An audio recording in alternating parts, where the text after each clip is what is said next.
మామూలు సిస్టంలో కాకుండా అది బయటికి ట్రాక్ కాకుండా సిస్టమ్ తోటి చేయడం జరిగింది అన్నమాట. అంతా కూడా వాళ్ళు టెక్నికల్గా చాలా సౌండ్ దీన్ని కూడా వాడుతూ వాళ్ళు చేస్తారు. స్క్రీన్ మీద మనకి జస్ట్ ఒక అతను శర్మ అనే అతను కనబడతాడు, సుభాష్ శర్మ అని చెప్పేసి కనబడిన తర్వాత అతను ఎవడో తెలియదు, మనకేంటో తెలియదు. అతని కాంటాక్ట్స్ చూస్తే కూడా ఏముండవు, ఎవరికి ఫోన్ కాంటాక్ట్స్ కూడా చూస్తే కూడా ఎవరికి దొరకదు. సో అది మనకి అటువంటి అంటే అదో ఆ లీడ్ ఎవడో తెలియదు, మనిషి ఎవడో తెలియదు. అతను ఎవడో బీహార్ రోడ్డు మీద నరికేసినప్పుడు మిర్యాల కూడా ఈ 1 టౌన్ లిమిట్స్ హాస్పిటల్కి వెళ్ళినప్పుడు సో అంటే అటువంటిది జస్ట్ అతను మనిషిని గుర్తుపట్టేవాడు లేడు, మనకి కాల్ డేటాలు దొరకవు, లేకపోతే ఎవరికి కనెక్ట్ తెలియదు. మనకి తెలియకుండా మనకి ఎటువంటి లీడ్స్ లేని దాని నుంచి 4 రోజుల్లో ఆ రోజు అప్పుడు 2018 సెప్టెంబర్ 14th రోజు ఈ మర్డర్ అయితే సెప్టెంబర్ 18th కల్లా అందరినీ పట్టుకోవడం జరిగింది. పట్టుకుని 4 daysలో ఆ రోజు రేయింబావుళ్ళు అందరూ కూడా అప్పుడు ఉన్నటువంటి టీం, అప్పుడు మిర్యాలగూడ డిఎస్పీ శ్రీనివాస్ ఉండేవారు, వెంకటేశ్వర రెడ్డి 1 టౌన్ ఇన్స్పెక్టర్ ఉండేవారు, ధనుంజయ్ అక్కడ లోకల్గా ఇన్స్పెక్టర్ ఉండేవారు, నెక్స్ట్ ఎస్ఐస్ ఉన్నారు. సో అట్లానే అక్కడ టాస్క్ ఫోర్స్ బృందం ఉండేది. అందరూ కూడా కలిసి అదొక ఛాలెంజ్గా తీసుకొని చేయటంతో ఆ తర్వాత దాంట్లో మనకి చూస్తే కనుక దాంట్లో నోటోరియస్ కిల్లర్స్ కూడా హైడ్ కిల్లర్స్తో పాటు వీళ్ళు అస్గర్ అలీ అండ్ బారీ వీళ్ళు కూడా వాళ్ళు అప్పుడు అంతకుముందే ఆల్రెడీ హిరేన్ పాండ్యా కేసు అప్పటికే చాలా పాపులర్ కేసు అది కంట్రీలో. నరేంద్ర మోడీ గారు అప్పుడు ముఖ్యమంత్రిగా ఉన్నప్పుడు గుజరాత్లో వారి క్యాబినెట్లో ఉన్నటువంటి హిరేన్ పాండ్యా దాంట్లో అస్గర్ అలీ A1 అండ్ బారీ A11 వీళ్ళంతా ISI ట్రైనింగ్ తీసుకున్నటువంటి అప్పుడు ఉగ్రవాదులుగా ఉండేవారు. సో వాళ్ళ దీంతో జరిగింది. ఇక్కడ కూడా వాళ్ళు ఇన్వాల్వ్ అవుతారు. వాళ్ళు కూడా ఎక్కడ ట్రేస్ మనకి ఎక్కడ కనపడదు, ఎక్కడ కూడా వాళ్ళ ఫోన్లు ఉండవు, వాళ్ళ కాంటాక్ట్స్ ఉండవు, ఎక్కడ ఉండవు. బట్ అయినా కానీ కూడా దీన్ని ఒక ఛాలెంజ్గా తీసుకుంటూ సాంకేతిక పరిజ్ఞానాన్ని చాలా బలంగా మేము యూజ్ చేస్తూ అప్పుడు ఉన్నటువంటి IG గారు స్టీఫెన్ రవీంద్ర గారు అండ్ అట్లానే DGP మహేందర్ రెడ్డి గారు వీరందరూ కూడా మాకు చాలా సహాయ సహకారాలు అందించడంతో public prosecutor special public prosecutor Narasimha గారు వారు సాక్షులంతా కూడా అమృత అండ్ అట్లానే బాలస్వామి ప్రణయ్ వాళ్ళ తండ్రి ఇంకా అందరూ చాలామంది సాక్షులంతా కూడా చాలా పగడ్బందీగా చెప్పటం. మేము దీన్ని ముందుగానే అంటే రేపు సాక్షులంతా కూడా చాలామంది దీంట్లో మెయిన్ విట్నెసెస్ రేపు అంటే ముందు జరిగే ట్రయల్లో వీళ్ళంతా కూడా మేనేజ్ చేయబడతారు. ఎందుకంటే దీంట్లో డబ్బు కాంపోనెంట్ చాలా ఉంటుంది కాబట్టి అనే దాంతో కూడా ఫస్ట్ నుంచి కూడా మేము దాన్ని ప్లాన్ చేసుకుంటున్నాం. అంటే రేపు మేనేజ్ చేయబడితే మనం ఎలా చేయాలి, ఒకవేళ కనుక సాక్షులంతా కూడా వాళ్ళని మేనేజ్ చేసినా కానీ క్రాస్ ఎగ్జామినేషన్స్లో తప్పులు పట్టడానికి ట్రై చేస్తారు, లేకపోతే ఇది ఎక్కడైనా దాంతో చాలా జాగ్రత్తగా ఇది దాదాపు I think 600 or 1800 pages chargesheet. So అది కూడా 9 నెలలు పట్టింది. సో ఆ ఛార్జ్షీట్స్ని కూడా నేను దాదాపు 10 సార్లు మార్చుంటాం. డ్రాఫ్ట్ ఛార్జ్షీట్స్ తీసుకొచ్చినప్పుడల్లా లేదు కుదరలేదు, దానికి గంటల కొద్ది కూర్చొని లేట్ నైట్ దాకా కూర్చొని ఆ డ్రాఫ్ట్ ఛార్జ్షీట్ని అంతా చదువుకుంటూ లేదు మనం ఇలా కాదు, మనం దీన్ని మోడిఫై చేయాలని చెప్పేసి బహుశా ఒక 10 సార్లు పైన డ్రాఫ్ట్ ఛార్జ్షీట్స్ మార్చి దాన్ని ఫైనలైజ్ చేసి మొత్తం పూర్తిగా దాన్ని అంతా ప్రాపర్ వెట్టింగ్ చేసి టెక్నాలజీని పూర్తిగా వాడుకుంటాం. చివరికి అతను నడిచినటువంటి గేట్ ప్యాటర్న్ అంటారు, అంటే అతను నడిచి వచ్చి నరికినప్పుడు ఆ వీడియోలో ఏదైతే కనుక మనకి క్యాప్చర్ అయిందో దాని గేట్ ప్యాటర్న్ అంటాం.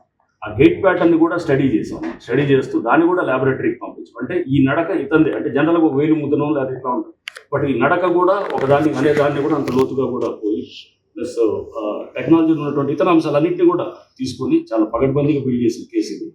అండ్ సాక్షి కూడా చక్కగా చెప్పారు. అండ్ ఐఎమ్ వెరీ హ్యాపీ, ఎందుకంటే A2 శర్మ అతను యాక్చువల్గా మర్డర్ చేసి ఆ రోజు బీహార్లోకి రైళ్ళు వెళ్ళిపోతుంటారు.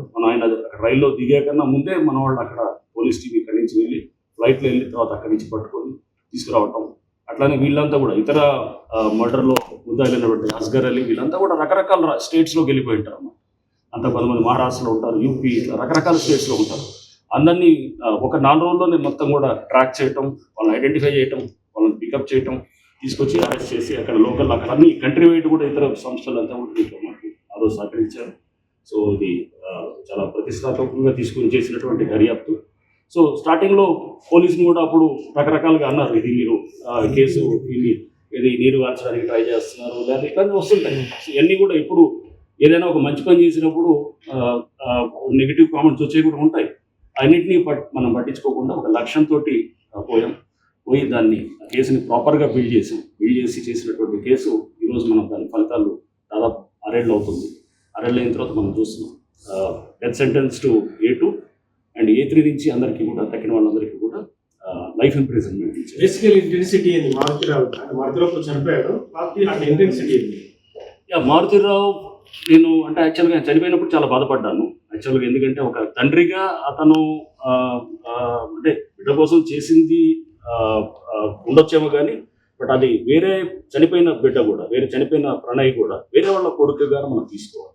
వేరే వాళ్ళ బిడ్డనిసి నీ బిడ్డని అతను ఒకవేళ పెళ్లి చేసుకోవటం చేసి నీకు ఇష్టానికి వ్యతిరేకంగా చేసినప్పుడు డెఫినెట్గా ఒక తండ్రిగా అతను బాధపడవచ్చు.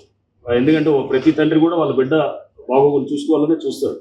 బట్ అలా అని చెప్పేసి మనం వేరే వాళ్ళ ప్రాణాలు తీయటం అనేది అది కరెక్ట్ కాదు. ఎందుకంటే అది ఆ హక్కు ఎవరికి కూడా లేదు. సో మనం అందుకోసం అది దాన్ని ఆ కోవలో చూస్తూ అతను చనిపోయినప్పుడు బాధపడ్డాము. But at the same time అతను కూడా బహుశా సెన్సిటివ్గా ఫీల్ అయినట్టు అనుకుంటున్నాము. మారుతిరావు అంటే ఆయన అమితమైన ప్రేమతోటి ఆయన బహుశా ఈ యాక్ట్ని చేయడం జరిగింది. సో ఇదొకటి అంటే ఇదొక అందరికీ కూడా ఒక లెసన్గా తీసుకోవాలి ఇట్లాంటి కేసెస్. ఇది ఒక హానర్ కిల్లింగ్ అండ్ అట్లానే ఒక హైర్డ్ కాంట్రాక్ట్ కిల్లింగ్ అండ్ దీంట్లో అంతా కూడా డబ్బు కూడా చాలా ఇన్వాల్వ్ అయినటువంటి ఇది. అండ్ ఇదే కాకుండా దీంట్లో ముదురు వాళ్ళు అంటే దీని మర్డర్ కేసుల్లో అత్యంత ముదురుగాళ్ళు అయినటువంటి కొంతమంది వాళ్ళు అంటే వాళ్ళకి తెలుసు ఎలా మేనేజ్ చేయాలి సిస్టమ్స్ని, ఎక్కడ దొరకకుండా చేయాలని. అట్లాంటి వాళ్ళందరూ ఇన్వాల్వ్ అయి ఉన్నారు. సో ఫస్ట్ మేమే సర్ప్రైజ్ అయ్యాం వీళ్ళు ట్రాక్ అయినప్పుడు అరే వీళ్ళు ఎట్లా వచ్చారు కేసులో. సో ఇట్లా ఇవన్నీ కూడా దీంట్లో ఉన్నటువంటిది. అప్పుడు ఉన్నటువంటిది ఆ టీం అంతా కూడా చాలా క్విక్గా అప్పుడు డిఎస్పీ మిర్యాలగూడ శ్రీనివాస్ ఇప్పుడు ఇక్కడ మన జిహెచ్ఎంసీలో చేస్తున్నారు. అండ్ అట్లానే ఇన్స్పెక్టర్ అప్పుడు వెంకటేశ్వర రెడ్డి ఉన్నారు అంటాం. అండ్ ధనంజయ్ అక్కడ లోకల్ హాలియా ఇన్స్పెక్టర్ ఉండేవాడు.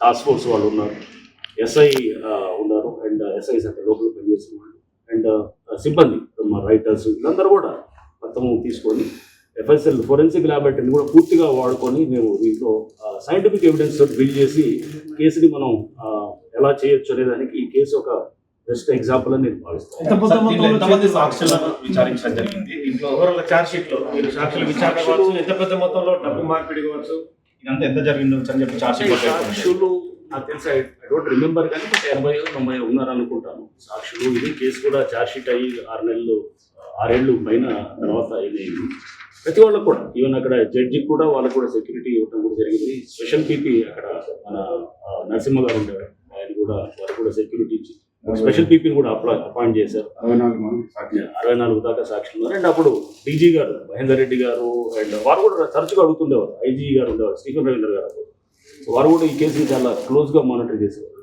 చేసి ఇది ఒక నేను అనుకోవటం ఒక డిపార్ట్మెంట్ మొత్తం కూడా సమిష్టిగా కలిసి చేస్తే కనుక ఇట్లాంటి కేసెస్లో మనం ఫలితం ఇది ఈ విధంగా చూడాలి సార్. అంటే అమృత కానీ తర్వాత ప్రణయ్ తల్లిదండ్రులు కానీ అసలు ఏం గురించి సార్ అంటే ఇప్పటికీ వీళ్ళకి ఒకరికైతే డెత్ పడింది కానీ మిగతా వరకు లైఫ్ వాళ్ళకు కూడా ఇదే విధంగా డెత్ పడితే బాగుందని అనుకున్నాను. వాళ్ళైతే కనుక డెఫినెట్గా దీంట్లో ఇంకా తగ్గిన వాళ్ళకి కూడా ఉంటే బాగుంటుంది అనేది అనుకోవడంలో మనం తప్పేం అనుకోవడానికి లేదు. ఎందుకంటే వాళ్ళు భర్తని కోల్పోయిన అమృత కానీ కొడుకుని కోల్పోయిన బాలస్వామి కానీ వాళ్ళు డెఫినెట్గా వాళ్ళు అనుకున్నారు. బట్ ఎస్ A2కి డెత్ పట్టడం అనేది అది కూడా ఎందుకంటే అతను అత్యంత కిరాతకంగా కాంట్రాక్ట్ డబ్బు కోసమే చేసిన అతను వ్యక్తి.